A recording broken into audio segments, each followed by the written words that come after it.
டெல்லியில் சமீப நாட்களாக சிக்குன்குன்யாவால் பாதிக்கப்பட்டோரின் எண்ணிக்கை அதிகரித்துள்ளது.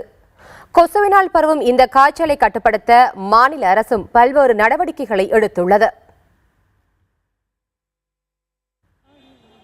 தலைநகர் டெல்லியில் சிக்குன்குன்யாவால் பாதிக்கப்பட்டோரின் எண்ணிக்கை 500ஐ தாண்டியுள்ளது.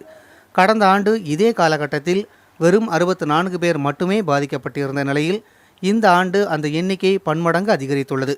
குறிப்பாக ஒரு வாரத்தில் சிக்குன்குன்யாவால் பாதிக்கப்பட்டவர்களின் எண்ணிக்கை அதிகரித்திருப்பதாக தகவல்கள் தெரிவிக்கின்றன. டெங்கு பாதிப்பை ஏற்படுத்தும் ஏடிஸ் வகை கொசுக்களே சிக்குன்குன்யா பாதிப்புக்கும் காரணமாக அமைகின்றன.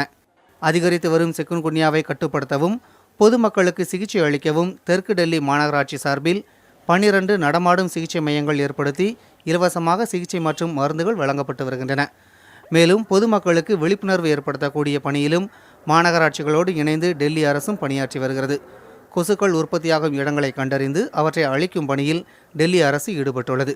டெங்கு போன்ற அறிகுறிகளே சிக்குன்குன்யாவுக்கும் இருப்பதாக தெரிவிக்கும் மருத்துவர்கள் காய்ச்சல் அறிகுறி வந்தால் உடனடியாக மருத்துவமனையை அணுக வேண்டும் என்று அறிவுறுத்துகின்றனர்.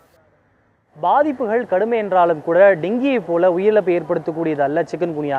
எனவே பொதுமக்கள் அச்சப்பட வேண்டாம் எனவும் மருத்துவர்களுடைய ஆலோசனைப்படி உரிய சிகிச்சையும் முன்னெச்சரிக்கையோடும் நடந்து கொண்டால் இந்த பாதிப்பிலிருந்து முழுமையாக குணமடைவதோடு இந்த பாதிப்பு வராமலேயே தடுக்கலாம் என்பதுதான் மருத்துவர்களுடைய ஆலோசனையாக இருக்கிறது.